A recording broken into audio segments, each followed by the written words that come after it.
आज बात करते हैं governance and corruption diagnostic report. IMF की वो रिपोर्ट जो कुछ माह से हुकूमत के पास थी, लेकिन उसको दबाया जा रहा था और पब्लिक नहीं किया जा रहा था, और फाइनली उसको पब्लिक कर दिया गया।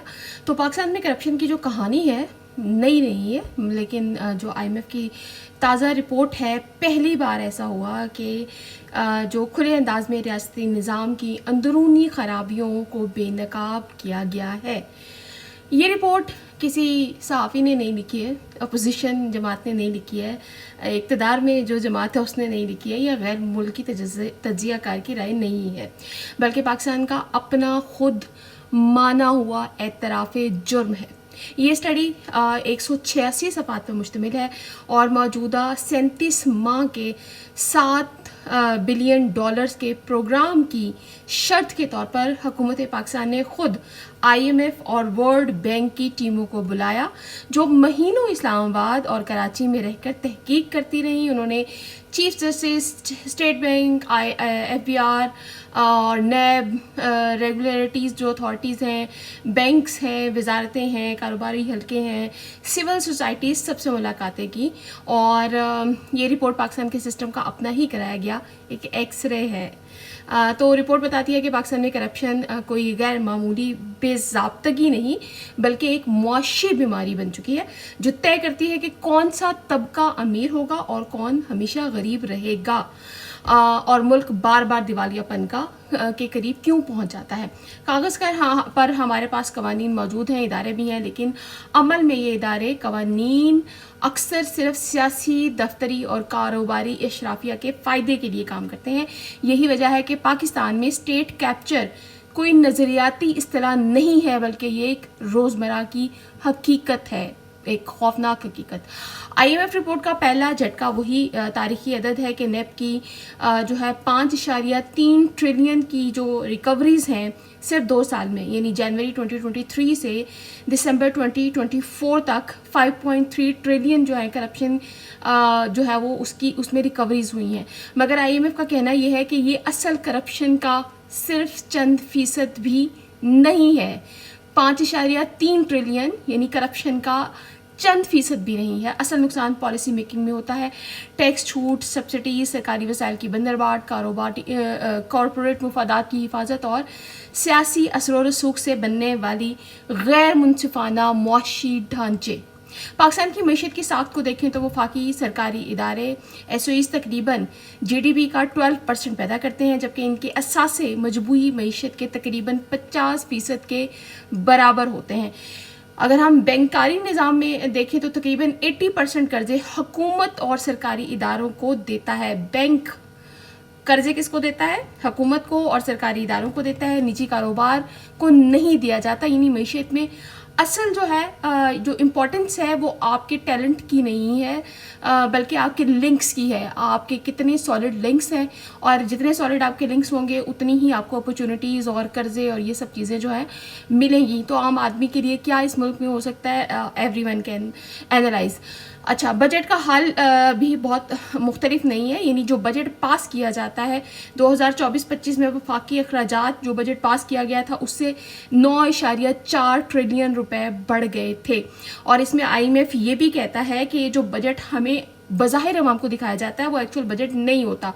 असल बजट वो होता है जो सप्लीमेंट्री ग्रांट्स के ज़रिए से अप्रूव कर दिया जाता है, और ये हम जैसे मासूम शहरियों को इसका पता ही नहीं होता। हमें बाजार दिखाने के लिए असम्बली में बजट पेश किया जाता है। पाकिस्तान का टैक्स निज़ाम दुनिया के कमज़ोर तरीन सिस्टम्स में शुमार होते हैं। टैक्स जीडीपी के मुकाबले में तकरीबन 10% है, जबकि हुकूमत हर साल टैक्स छूट, एसआरओज और खसूसी स्कीमों के ज़रिए से जीडीपी का तकरीबन 4.6% खुद छोड़ देती है।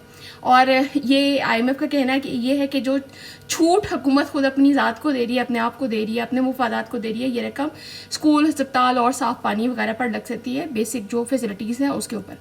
तो यहाँ भी हमें पता चल रहा है कि ताकतवर जो ग्रोह हैं वो कौन से हैं और वो कहाँ पैसे को अपने इर्द गिर्द घुमा रहे हैं। वो पैसा जो आवाम का पैसा है, हमारे वसाइल हैं। तरक्याती बजट भी अवामी मुफाद से ज़्यादा सियासी वादों की फहरिस्त बन चुका है। बड़े मंसूबे पॉइंट स्कोरिंग के लिए शामिल किए जाते हैं, वसाइल कम होते हैं, लागत बढ़ती है, मंसूबे सालों तक अधूरे रहते हैं। वो जो हमारे यहाँ एक टर्म यूज़ की जाती है कि हर मोहल्ले में कोई ना कोई मस्जिद जो है वो हमेशा ज़ेर तामीर ही रहती है। तो आप देखिए हर शहर के अंदर कोई ना कोई पुल, कोई ना कोई सड़क ज़ेर तामीर ही रहेगी, और उसकी वजह यह है कि ज़ाहिर वसाइल आपके पास उस तरह से होते नहीं, आप प्रोजेक्ट्स को कंप्लीट करना नहीं चाहते हैं, कवानीन कमज़ोर है, अमल दरामद नाकिस है, और ख़ास इदारों को ऐसी मराहत मिलती हैं जो निजी कंपनियों को नहीं मिलती। मुकाबला कम होता है, मिली भगत आसान होती है, कीमतों में इजाफा यकीनी बनाया जाता है। और इसके साथ साथ IMF ने यह भी कहा कि कोरोना के दौरान 1.24 ट्रिलियन के रिलीफ पैकेज के ऑडिट में यही मसाइल आए थे। ये कोरोना का पैकेज है। पाकिस्तान में फ्लड पे भी कितने पैकेजेस आते हैं, हम उनका भी अगर ऑडिट करवाएं तो बड़ी अनफॉर्चुनेट सिचुएशन सामने आएगी। रिपोर्ट का जो बहुत सेंसिटिव पार्ट है वो अदलिया के हवाले से। IMF के मुताबिक अवामी राय में अदलिया सबसे ज़्यादा करप्ट इदारों में शामिल होती है। अदालती जो ताख़ीर है, कमज़ोर फैसले हैं, टाल मटोल है, और ताकतवर लोगों को रियायत दी जाती है। इसमें मेरे ख्याल में एवरीवन नोज़ के शहबाज शरीफ साहब जब वज़ीर आज़म बनना था तो उनके ऊपर नैब के केसेस थे, और ये केसेस अचानक से क्लोज़ किए गए। जिस दिन फ़र्द जुर्म आयद होनी थी उस दिन उनको क्लियर कर दिया गया अदालत की तरफ से।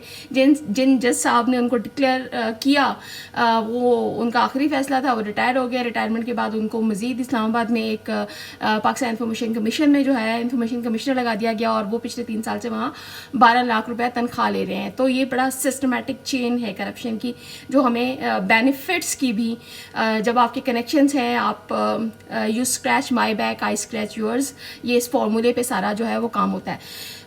इसी तनाजुर में IMF ने 26वीं जो आइनी तरमीम का जिक्र भी किया, जिसने जजों की तकर्रियों का तरीका बदला। कुछ हल्के इसे शमूलियत का अमल समझते हैं, जबकि दूसरे इसे अदलिया की आज़ादी के लिए ख़तरा समझते हैं। इस रिपोर्ट में SIFC पर भी सख्त सवालात उठाए गए हैं कि इसे बेतहाशा इख्तियारात हासिल हैं, मगर इसकी शफाफियत और जवाबदही अभी अनटेस्टेड है। SIFC अगर पाकिस्तान शफाफ और खुले निज़ाम की तरफ ना गया तो सरमायाकारी बढ़ने के बावजूद रियासती ढांचे कमज़ोर रहेंगे। आखिर में IMF जो है, अच्छा IMF ने यहाँ पर एक जो हमारा शुगर का स्कैंडल था उसका भी जो है जिक्र किया है। रिपोर्ट और माजी की इंक्वायरी रिपोर्ट्स हमें बताती हैं कि शुगर स्कैंडल महज कीमतों के उतार चढ़ाव की एक कहानी नहीं थी, बल्कि एक मंसूबा बंद मुनाफा खोर साजिश थी, जिसमें सनतकार और ज़ाहिर बड़ा माफिया इन्वॉल्व था। और इसमें किस तरह से जो है पाकिस्तान के अंदर जो है वो चीनी जो है उसको मार्केट से गायब किया गया था, बाहर बेचा गया था, फिर बरामद की गई थी। और ये अनफॉर्चुनेटली ये खान साहब 2019 के दौर की बात यहाँ पर उन्होंने की है, उस दौर में भी ऐसा हुआ। और अब भी हम देखते हैं कि अचानक से वो चीज़ें जो पाकिस्तान की अपनी पैदावार हैं वो पाकिस्तान से गायब हो जाती हैं। गंदम भी गायब हो जाती है, चीनी भी गायब हो जाती है, शॉर्टेज हो जाती है, उसके बाद हम बाहर से मंगवाते हैं। इस साल हमने गंदम के साथ भी यही किया था।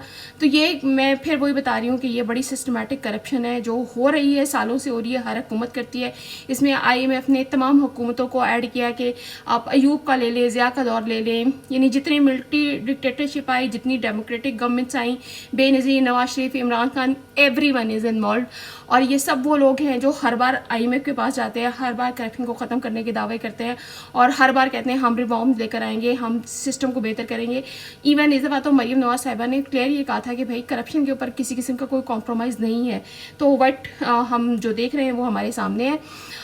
IMF ने एंड पे बड़ी एक तो वो कायदे आज़म के करप्शन के कोड को उन्होंने कोड किया, और उनका कहना यह था कि पाकिस्तान की करप्शन कोई हादसा नहीं है, एक पूरा सिस्टम है।